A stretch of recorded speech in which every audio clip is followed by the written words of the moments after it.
Good morning, family. Honored to be here. I'll just start off with a little lighthearted something about Red.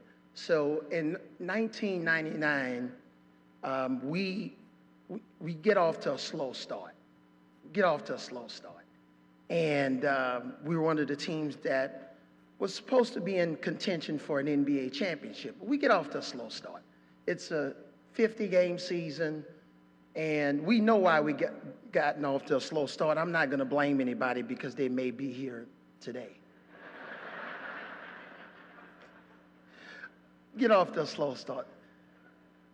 And we lose a game, and because our culture had changed, losing was unacceptable. So we lost a game, and I'm in a bad mood, really bad mood.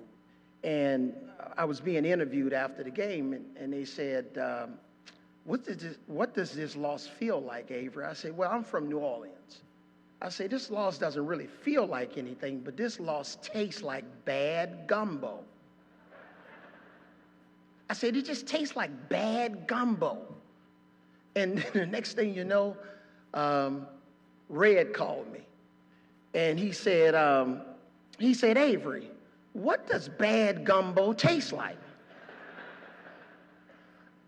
He said, well, okay, if bad gumbo tastes like that, well, we don't want you to taste any more bad gumbo. Let's get this team going and get on the road. And fortunately, our team took off. We won the championship that year, and Red was there at the celebration. And he said, no more bad gumbo. But Red was my friend and loved him.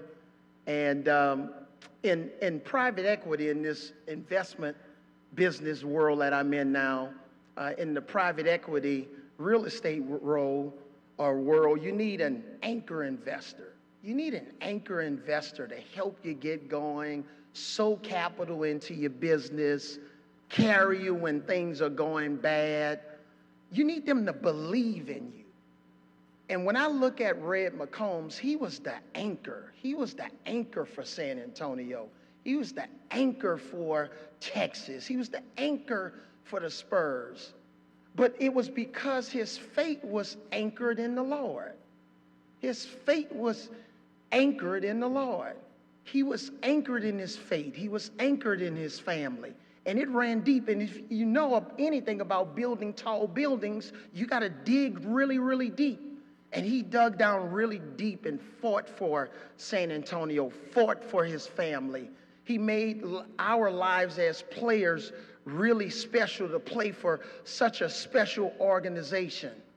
He rescued me personally.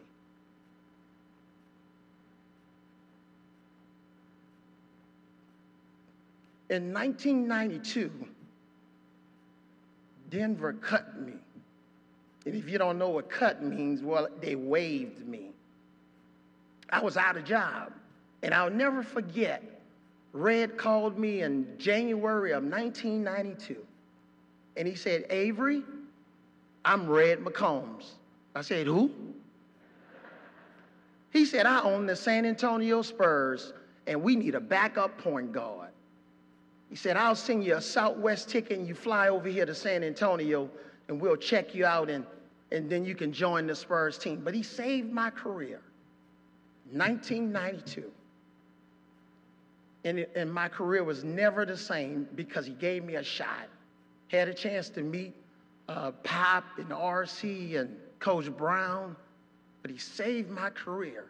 And I saw how special San Antonio was, playing in the Hemisphere Arena and then the Alamo Dome, all because of this man whose faith was anchored in the Lord. And here's what I'll say in closing.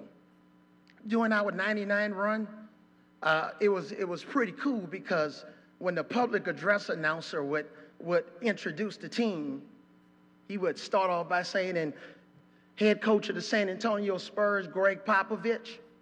And then what he would say out of American University, Mario Elie, out of Wake Forest University, Tim Duncan. And every time the public address announcer would introduce these players, my teammates, the crowd would go crazy.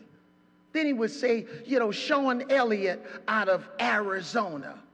Then Avery Johnson out of Southern University. And the crowd would just go crazy. And then the big punchline was, and the man in the middle, 7'1", out of the U.S. Naval Academy, David Robinson. And the crowd would go crazy.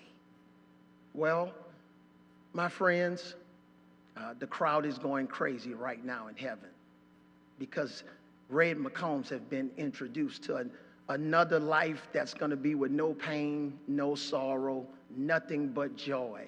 And the crowd's going crazy because the man that anchored this city and loved so many is now in his heavenly home, and he's resting in peace. God bless you, family.